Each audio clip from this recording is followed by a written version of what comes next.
गज़ल आम तौर पर गज़ल से शायरी की वो सिन्फ़ मुराद ली जाती है जिसमें औरतों से या महबूब से बातें की गई हों। आम तौर से मुराद यानी आम तौर पर ये बात मानी जाती है कि गज़ल कौन सी सिन्फ़ है, शायरी की गज़ल कौन सी सिन्फ़ है जिसमें औरतों की बातें, औरतों से बातें या अपने महबूब की बातें की जाती हों। गज़ल सिर्फ़ उसी को कहा जाता है, ऐसा आम लोगों में राइज है ये बात। गोया कि ये बुनियादी तौर पर गज़ल की शायरी इश्किया शायरी है, यानी गज़ल में जो शायरियाँ इस्तेमाल की जाती है इश्किया, इश्क व मोहब्बत वाली शायरियाँ लिखी जाती है। आशिकाना मज़ामीन और गुनाइयत गज़ल की ख़ास पहचान है। आशिकाना मज़ामीन यानी इश्क व मोहब्बत वाले मैटर, इश्क व मोहब्बत से रिलेटेड शायरियाँ लिखी जाती है। यही गज़ल की क्या है, ख़ासियत है, उसकी ख़ास पहचान है गज़ल की, जिसमें इश्क व मोहब्बत की बात की जाती है। तो इस अंदाज़ा लगा लिया जाता है कि ये जो सिन्फ़ लिखी गई है ये क्या है, एक गज़ल है। लेकिन अगर किसी में शोक की बातें, अगर किसी में जंग की बातें हैं तो हम इससे अंदाज़ा लगा लेते हैं कि ये शायरी की कौन सी सिन्फ़ है, वो मरसिया निकारी है। इसी तरह हर सिन्फ़ का, नज़्म की, शायरियों की हर अलग अलग सिन्फ़ का एक अलग अलग तौर से लिखी जाती है। तो गज़ल का सबसे पहचानने का सबसे आम और सबसे आसान तरीका यह है कि गज़ल में इश्क और मोहब्बत की, अपने महबूब की बातें, उस तरह की शायरियाँ, उस तरह की बातें लिखी जाती है।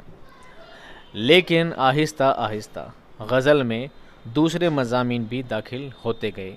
मज़ामीन मज़मून की जमा है, मज़मून यानी विषय, टॉपिक्स। दूसरे टॉपिक भी धीरे धीरे इसमें शामिल हो गए। पहले कौन से टॉपिक थे? पहले सिर्फ ये टॉपिक थे कि इसमें औरतों की या महबूब की बातें की जाएं, लेकिन धीरे धीरे दूसरे टॉपिक भी गज़ल में शामिल होते गए और गज़ल उन टॉपिक्स पर भी लिखी जाने लगी। आज ये कहा जा सकता है कि गज़ल में तकरीबन हर तरह के मज़ामीन बयान किए जा सकते हैं। यही वजह है कि गज़ल आज भी उर्दू की सबसे ज़्यादा मकबूल सिन्फ़ सुख़न है। मकबूल यानी मशहूर, सबसे ज़्यादा पॉपुलर। सबसे ज़्यादा उर्दू में कौन सी सिन्फ़ का इस्तेमाल किया जाता है? गज़ल का। दूसरी सिन्फ़ का जितना इस्तेमाल नहीं होता है, सबसे ज़्यादा गज़लों का इस्तेमाल किया जाता है आज भी, क्योंकि गज़ल में सभी तरह के टॉपिक्स आजकल इस्तेमाल किए जाने लगे हैं। गज़ल का हर शेर अपने मफ़हूम के एतबार से, मफ़हूम मतलब उसके मतलब के एतबार से मुकम्मल होता है। यानी गज़ल का हर शेर, यानी हर 2 लाइन का जो शेर होता है, एक लाइन, एक पंक्ति को, गज़ल की पहली पंक्ति को या एक लाइन को क्या कहा जाता है? मिसरा कहा जाता है। 2 मिसरे यानी 2 पंक्तियाँ मिलकर एक शेर बनाती है, और कई सारे शेर मिलकर अशार कहा जाता है, और 5-7 अशारों की इस मुकम्मल सिन्फ़ को क्या कहा जाता है? गज़ल कहा जाता है। तो गज़ल का जो एक शेर होता है, यानी गज़ल में जो 2 पंक्तियाँ लिखी जाती है, वो दोनों ही पंक्ति क्या होती है? मुकम्मल होती है। उन 2 पंक्तियों को पढ़ने से इस पूरी ही बात का अंदाज़ा लगाया जा सकता है। इसलिए सबसे ज़्यादा याद रह जाने वाले अशार भी गज़ल के ही होते हैं।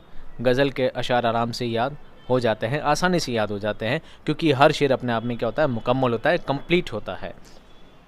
जिस तरह गज़ल में मज़ामीन की क़ैद नहीं है, उसी तरह अशार की तादाद भी मुक़र्रर नहीं है। तादाद मतलब संख्या। तो जिस तरह गज़ल में मज़ामीन की क़ैद नहीं है, कोई विषय की क़ैद नहीं है कि इसमें किस तरह का विषय, कौन से टॉपिक लिए जाएँ, आप चाहो जिस टॉपिक में गज़ल लिख सकते हो, उसी तरह गज़ल में अशारों की भी कोई क्वांटिटी, कोई लिमिट फ़िक्स नहीं है, कोई भी तय नहीं है, कंप्लीट कोई मुकर्रर नहीं की गई है। आप जितने शेर लिखना चाहें उतने ही गज़ल में शेर लिखे जाते हैं। गज़ल में आम तौर पर 5 या 7 शेर होते हैं, लेकिन कई गज़लों में ज़्यादा अशार भी मिलते हैं। अमूमन आम तौर पे 5-7 शेरों वाली गज़ल लिखी जाती है, लेकिन कई शेर ऐसे भी हैं, कई गज़लें ऐसी भी हैं जिनमें बहुत सारे शेर पाए जाते हैं। ये शेर वो शेर नहीं है, लाइन वाला शेर नहीं, शेर, शायरी को शेर कहा जाता है, ठीक है। आप ऐसा ना बोले कि एक गज़ल में बहुत सारे शेर होते हैं, बहुत सारे लाइन्स, टाइगर्स नहीं होते। शेर मतलब अशार। कभी कभी एक ही बहर और रदीफ़ व काफ़िया में शायर एक से ज़्यादा गज़लें कह देता है, उसको 2 गज़ला, 3 गज़ला और 4 गज़ला कहा जाता है। आप इससे क्या अंदाज़ा लगाएंगे? 2 गज़ला यानी 2 गज़ल वाली, 6 गज़ला यानी 3 गज़ल वाली, 4 गज़ला यानी 4 गज़ल वाली। कई बार ऐसा होता है गज़ल में आम तौर पर कभी कभी एक ही बहर और रदीफ़ व काफ़िया में। बहर किसको कहते हैं? गज़ल का वज़न करने, गज़ल का पैमाना है बहर। गज़ल को नापने के लिए जिस पैमाने का इस्तेमाल किया जाता है वो पैमाना है बहर, उसका माप तोल। रदीफ़ और काफ़िया, रदीफ़ और काफ़िया गज़ल के शेर में, शेर के आखिर में जो अल्फाज आते हैं उसे रदीफ़ और काफ़िया कहा जाता है। इसके बारे में डिटेल में आपको बता दिया जाएगा। रदीफ़ और काफ़िया में एक ही शेर से एक ही गज़ल से ज़्यादा कई गज़लें लिखी जाती है तो उसे दो गज़ला, सह गज़ला, चार गज़ला भी कहा जाता है। कई गज़लें एक ही रदीफ़ काफ़िये में लिखी जाती है, उसे इस नाम से पुकारा जाता है, बोला जाता है। इस बात को आप आसानी से ऐसे समझ सकते हैं जैसे अहमद फराज का एक शेर है, सुना है लोग उसे आँख भर के देखते हैं, सोच के शहर में कुछ दिन ठहर के देखते हैं। सुना है दिन को उसे तितलियां सताती है, सुना है रात को जुगनू ठहर के देखते हैं। अब ये जो सुना है और देखते हैं वाला जो मिसरा बनाया गया है, अगर शायर इस पूरी गज़ल को लिखने के बाद दोबारा कोई गज़ल लिखता है, उसमें भी यही सुना है, देखते हैं वर्ड वापस इस्तेमाल करता है, तो वो उसकी दो गज़ला हो जाएगी, यानी वही गज़ल दोबारा लिखी जाती है। फिर तीसरी लिखेगा तो सह गज़ला, यानी एक ही रदीफ़ काफ़िया, एक ही मीटर वाली, एक ही बहर वाली गज़ल को बार बार लिखा जाता है, तो वो आगे से आगे कंटिन्यू होती जाती है। आगे देखिए, गज़ल का पहला शेर जिसके दोनों मिसरे हम काफ़िया हों, मतला कहलाता है। हम काफ़िया सबसे आखिरी वाला अल्फाज क्या कहलाता है? काफ़िया कहलाता है। अगर गज़ल का पहला जो शेर है, गज़ल के सबसे पहला जो शेर लिखा जाता है और उसमें दोनों ही सेंटेंस, दोनों ही पंक्तियों का सबसे आखिरी वाले अल्फाज बिल्कुल सेम हो तो क्या कहलाता है? मतला कहलाता है।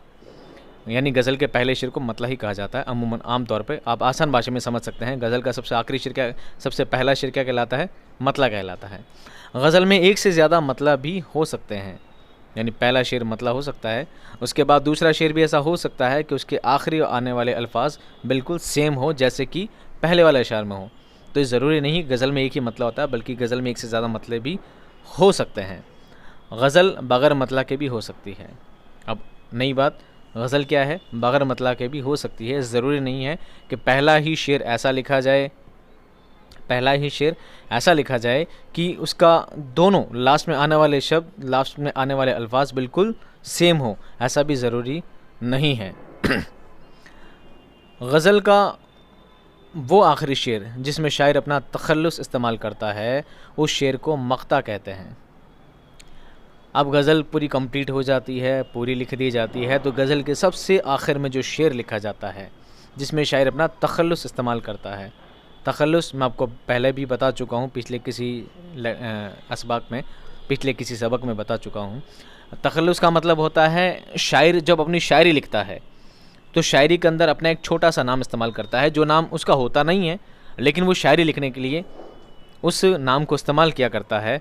तो वो नाम, उसका उपनाम, जिसे इंग्लिश में उपनाम हिंदी में उपनाम कहा जाता है, उसे ही उर्दू में तखल्लुस कहा जाता है।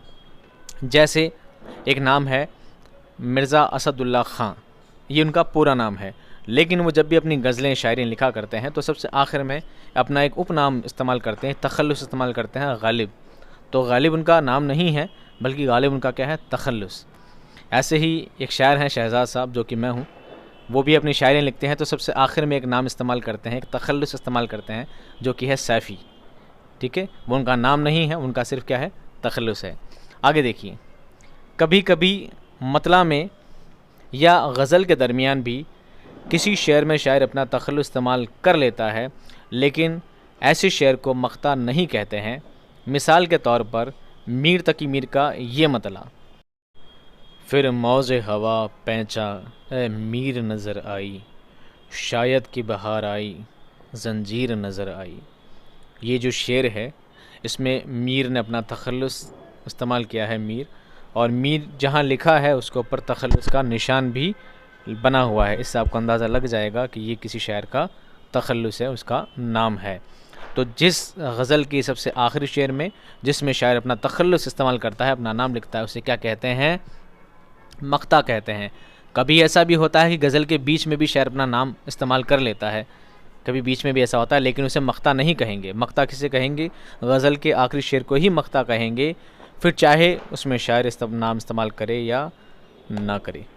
बीच में अगर शायर इस्तेमाल नाम अपना लिख देता है, अपना तखल्लुस इस्तेमाल कर लेता है, तो उसे मक्ता नहीं कहा जाता। गज़ल का सबसे अच्छा शेर बैतुल गज़ल या शाह बैत कहलाता है। जो सबसे अच्छा वाला शेर होता है, जिसके पीछे पूरी गज़ल को पढ़ा जाता है, जो गज़ल को बेहतरीन बना देता है, उस एक शेर को क्या कहा जाता है? बैतुल गज़ल या शाह बैत कहते हैं, जो सबसे बेटर, सबसे बेस्ट वाला उसका शेर होता है उस गज़ल में। जिस गज़ल में रदीफ़ ना हो और शेर काफ़िए पर ही ख़त्म हो जाते हों, उस गज़ल को गैर मुरद्दिफ़ गज़ल कहते हैं। रदीफ़ से ही बना है मुरद्दिफ़, यानी जिस गज़ल में रदीफ़ हो ही ना, सारे काफ़िए पर ही शेर लिख दिए जाते हैं, रदीफ़ की तादाद नहीं होती, रदीफ़ इस्तेमाल नहीं किया जाता है, तो वो गैर मुरद्दिफ़ गज़ल कहलाती है। ये बात भी आपको ध्यान में होना क्या है, ज़रूरी है। एग्ज़ाम में, इम्तिहान में इस तरह के सवाल आ सकते हैं कि गैर मुरद्दिफ़ गज़ल कौन सी होती है, कौन सी कहलाती है। तो आपको पता होना चाहिए, जो काफ़िए पर मुश्तमिल गज़ल हो, जिसमें रदीफ़ इस्तेमाल नहीं किया गया हो, वह गैर मुरद्दिफ़ गज़ल कहलाती है।